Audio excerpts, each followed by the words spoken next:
I'm Jay Pitts, a real estate broker, agent, leader, and investor.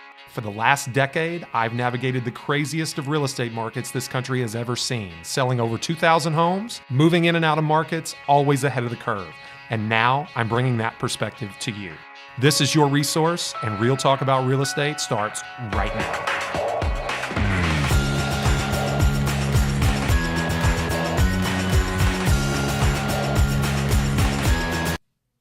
And we're back, folks. Welcome back to another episode of Resource, Real Talk About Louisville Real Estate. I am your host, Jay Pitts, broker owner of RE/MAX Premier Properties, leader of JT Pitts and Associates, the #1 real estate team in the state of Kentucky.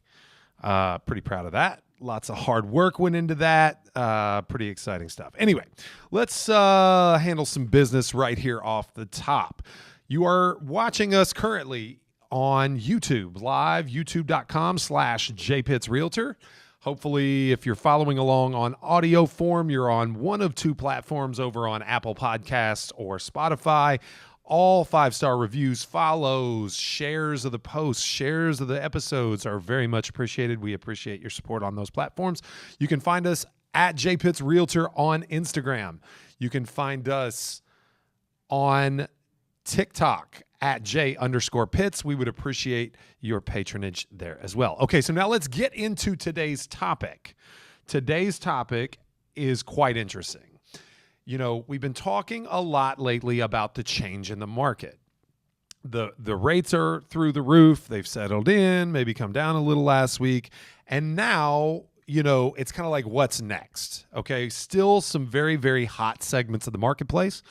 Properties selling above list price under multiple offers, very, very substantial interest in the right properties. The median days on market, probably I recorded a video. If you follow our YouTube channel, you saw it went up today. Market update as of June, end of June, 2022. And a staggering statistic that you'll see is that the median days on market is 5 days. The average days on market is 32. And for the disparity of median to mean or median to average, for the disparity to be that much, what it means is that a substantial amount of sales occur within 5 days. And then if they don't occur, there's a chasm between that 5th day and the 32nd day where sales are kind of sprinkled in. Okay, pulling that average and beyond that 30-day mark, dragging the average up while the median stays down very, very low. Okay, so what you're seeing is that the best are still selling. That's indicative of the fact that there is still substantial demand in the marketplace. Okay, but the have-nots, if you will, the market rejects, if you will, are taking substantially longer. That could mean that the property has defects. Could mean that the agent is less than an adequate marketer. It could mean that the property is substantially overpriced. Usually means that. Price is the ultimate equalizer. Okay? So, what does all this mean? Okay, with the average age of a real estate agent nearing 60 years of age. Okay, with the majority of real estate agents closing less than 5 or 6 transactions in a year, with the Pareto principle at play, where 20% make 80% of the money in terms of agents, and the other 20% of agents share, right? The other 80% of the agents share the bottom 20% of commissions. We know that real estate agents are 1 to 2 transactions removed from their pipeline from being out of the business. It is our industry's version of living paycheck to paycheck. So when you're getting into this market, and we know that demand is receding, supply is increasing, it may feel like a serious market correction when really all we're seeing is a return to normalcy. If all you know is 2020, 2021, and half of 2022, then you don't know real estate. You don't know a normal market. a hectic, breakneck, frantic, contentious pace. And normal is meant to feel a little slower. So, what I would be wise as a leader mentor, you would be wise to discuss, consider, and internalize is mechanisms for plussing up your mental toughness, because it ain't all sunshine and rainbows out there. This is a business that requires, especially in your first 5 years where 97% fail, it requires you to be mentally tough, to push through the challenging times, to push through the valleys on your way to the peaks, understanding that peak will crest and you will descend into another valley until your business takes a consistent trajectory with small increases day over day, week over week, month over month, year over year. There will be times, there will be years, we call them step back years. There will be step back months where you make less than you did last month, where you make less this year than you did last year. But learning some methods, some mechanisms that work for most people, but specifically what works best for you, that keeps your mental toughness on point. That's what we're going to talk about today. And how we arrive at this topic is quite simple. It's funny where inspiration for this podcast come from. Literally the other day through Instagram, I'm on one of our amazing agents' stories. She posts some shares from time to time of inspirational things that she comes across. And I happen to see it. It seems like, the stories at the top of my Instagram feed are all real estate agents, mostly my real estate agents here at my office and my team. But this agent shared a meme. It was actually a meme of a Bruce Lee quote, a purported Bruce Lee quote, I must say, because I haven't been able to entirely substantiate, did a little, GOOGLE research before we sit down to do the podcast today to make sure that I could justify. So I'm just going to throw that caveat out there. This may or may not be a Bruce Lee quote. I don't care, to be honest. I would love to, attribute it to someone. But the truth is the content is what matters, not who said it. Okay? So I read this, and really one specific part of this jumped out at me, and I immediately opened my Twitter feed, and I pushed out a tweet, which is the part that felt most relevant to me. But what I'm going to do today is I'm going to take you through the inspirational process that I had for this podcast episode, okay, and show you how my mind works a little bit. So I'm reading this, and I'm going to read it to you, and I'm going to tell you what I think it means, and then where it took me. So this Bruce Lee meme quote, if you will, goes like this. It says, "Don't speak negatively about yourself, not even as a joke. Your body doesn't know the difference. Words are energy and cast spells when uttered. That's why composing them is called spelling." You kind of lost me a little there, Bruce, but either way, I kind of see where he's going. "Change the way you speak about yourself," he continues, "and you'll change your life." And this is the most impactful part to me. What you're not changing, you're choosing. So let's back that up a little bit. I thought I wasn't quite with him on the casting spells and why it's called spelling and all that. But I do know that self-talk is incredibly important as it pertains to mental toughness. Now, I don't believe that there is a specific formula or equation to adequate self-talk, but I will say this, that when I hear myself speak to others about things we've accomplished, what we've done, what we've achieved, if I feel like I adequately convey our successes with enthusiasm while maintaining some semblance of humility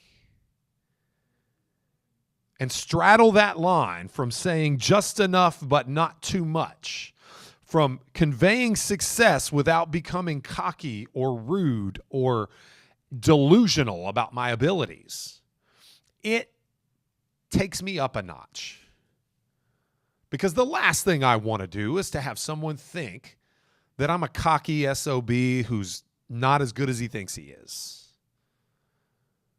But let's face it, social proof, proof of past success, confidence, they all play a role in building rapport with a prospect, with clients, with agents, with mentees, with anyone who has an ability to contribute to our business, our life, and to do so in a positive way. So self-talk is the precursor to being able to speak about yourself to others in a way that doesn't turn them off, but yet makes them more likely to believe in you, put stock in your opinions, and to follow you. Self-talk is incredibly important. Now, the thing that probably, like I told you, was most impactful for me and really drove this home and made it valuable and different than all the other like psychobabble, self-help BS that comes across my Instagram feed that sits, in the suggested items of my Amazon or my Audible audiobook suggestions, right? What made this different was that he took something incredibly philosophical, self-talk, spells or spelling and all that nonsense and how words are composed, takes that place, that philosophical idea, and grounds it in action, grounds it in objective thinking, is the very last line. What you're not changing, you're choosing. That had such an impact on me. I shared it with my 9-year-old on the way home from baseball practice the other night. I said, buddy, what you're not changing, you're choosing. And he kind of gave me the dog head, like cocked to the side for a second. I could tell it was working on him. He kind of squinted his eyes when he did it, like he does when he's thinking. And he's a smart kid. And he goes, okay, I get that, Dad. I said, well, if you get it, explain it to me. And he said, well, if I'm not focused at practice, right, then I'm not choosing to get better. And I said, exactly. It was a good, relevant example. Like if I'm goofing off with my friends, well, then I'm choosing to be the same player I was yesterday. But if I'm changing my level of focus, if I'm elevating myself, then I'm choosing to be a better player tomorrow. I don't know that I've had a more proud parenting moment that he actually got this, because that is another mental toughness must. Everything you do that improves your life, your business, your personal relationships, they're grounded in action. We can think all we want, but if we don't act, then we are in fact choosing to stay exactly where we are and not progress. There's an underlying tone of responsibility, of agency, of ownership. You take ownership of your results.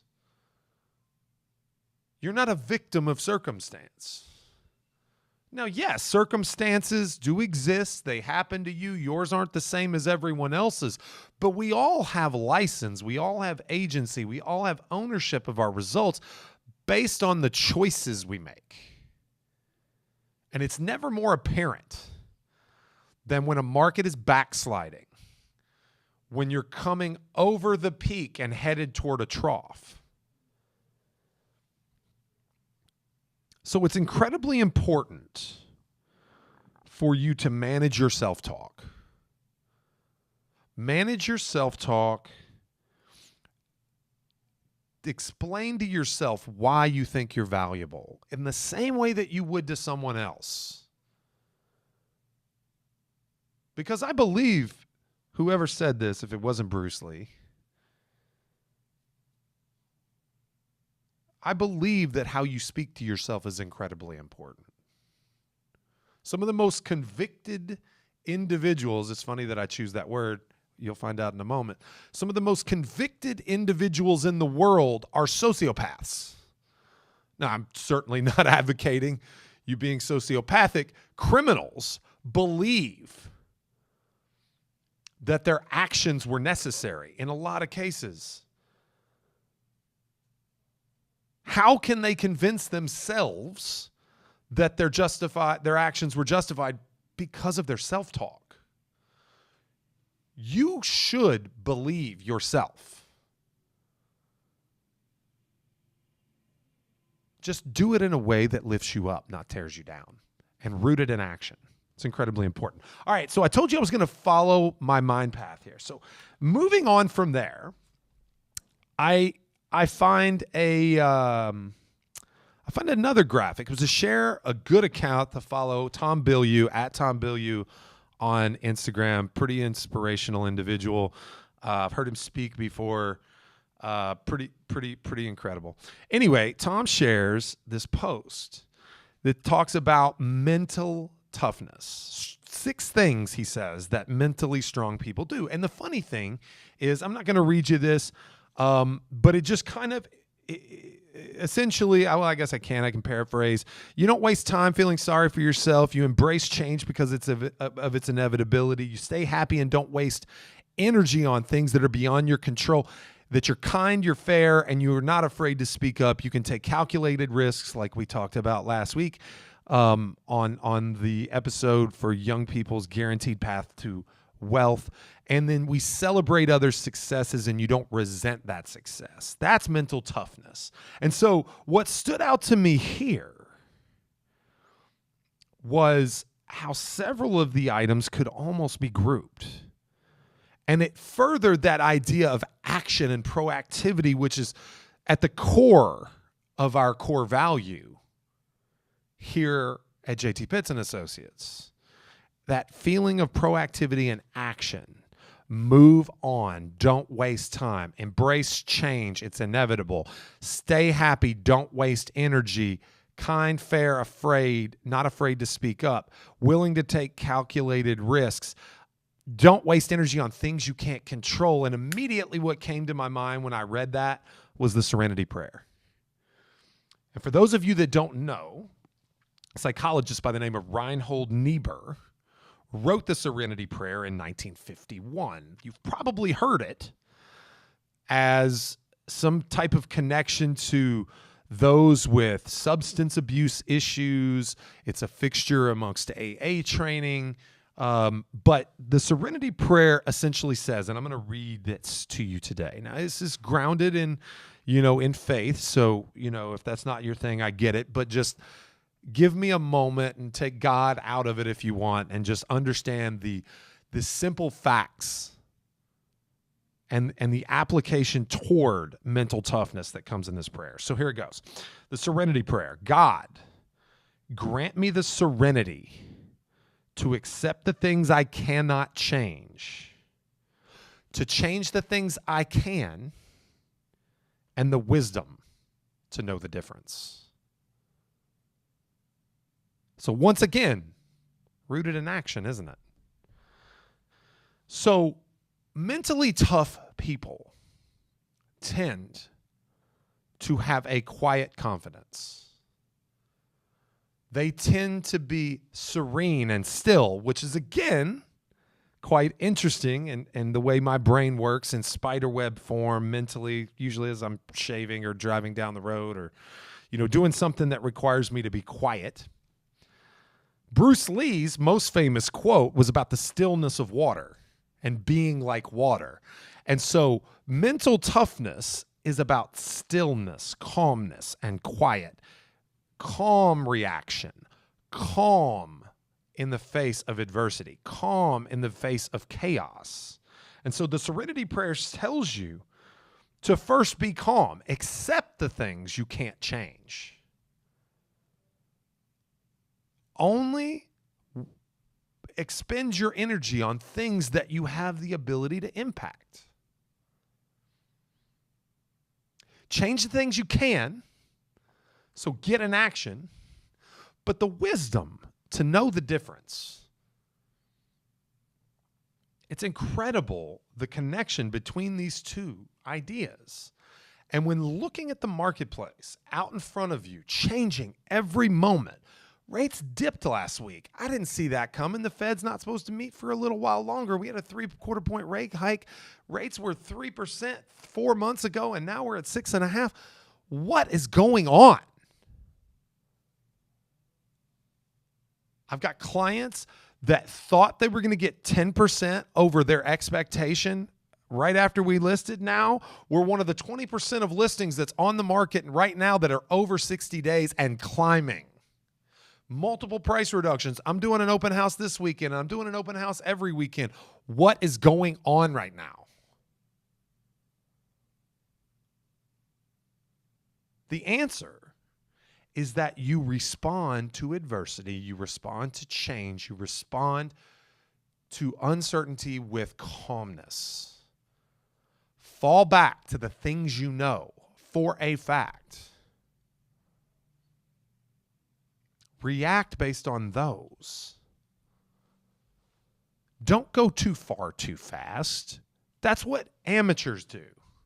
That's what inexperience does. Half of all the questions I get asked as a broker, owner, team leader, mentor are the solutions are already known to the person that asks them. I respond by saying, you know the answer to this, right? And they proceed to tell me the answer. And I say to them, you knew what to do all along. And they respond, well, yeah, but I just didn't have the confidence to execute. Now, that's a momentary place to find yourself because experience will take you out of that place.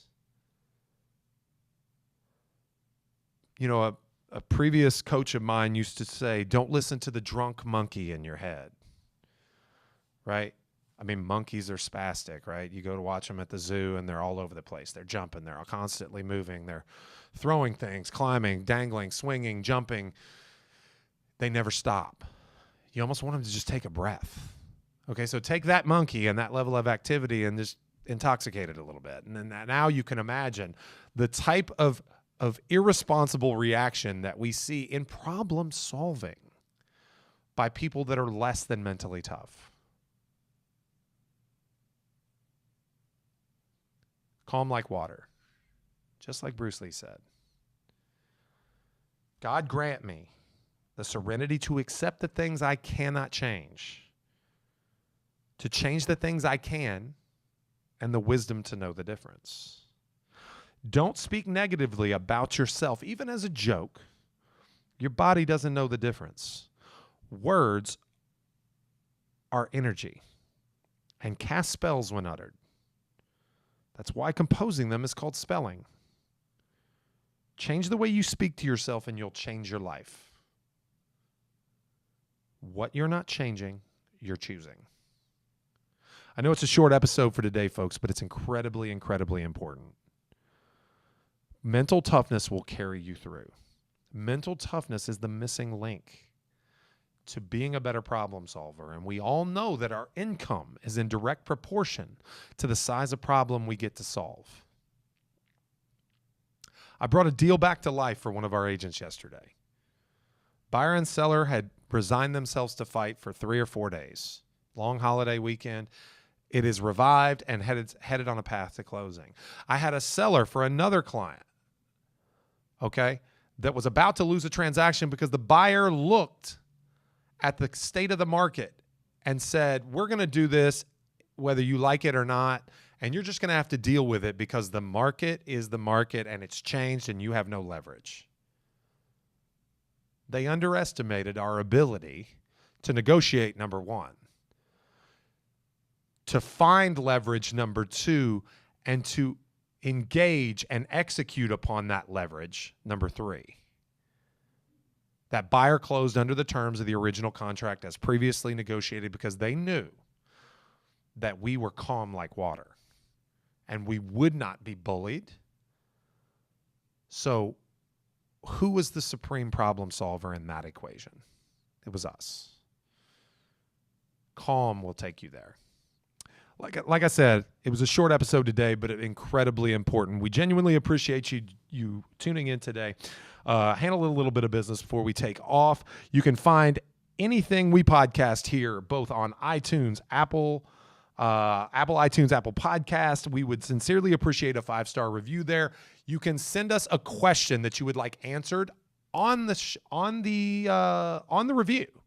With your 5-star, we'll jump you to the front of the list. It might even be a episode topic. If you would like to submit that within your 5-star review, we will totally honor that. Spotify as well.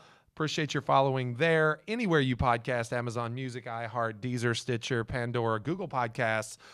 And the list goes on and on. Once again, on the socials, facebook.com/The Resource Podcast, on Twitter @JTPA Louisville, on Instagram, our premier distribution point for our content @JPitts Realtor. We would appreciate your follow there. On our way to 10,000 by the end of the year. That is a goal before the marketing team here at JT Pitts and Associates. You can find us on TikTok. We're on our way to 1,000 followers there @J_Pitts, and live every Wednesday, or most Wednesdays, I don't know, at youtube.com/JPitts Realtor. Keep an eye for our short form videos that we're putting out for you. We appreciate all your engagement there as well. For Resource Real Talk about Louisville real estate, I am your host, Jay Pitts, broker owner, RE/MAX Premier Properties, leader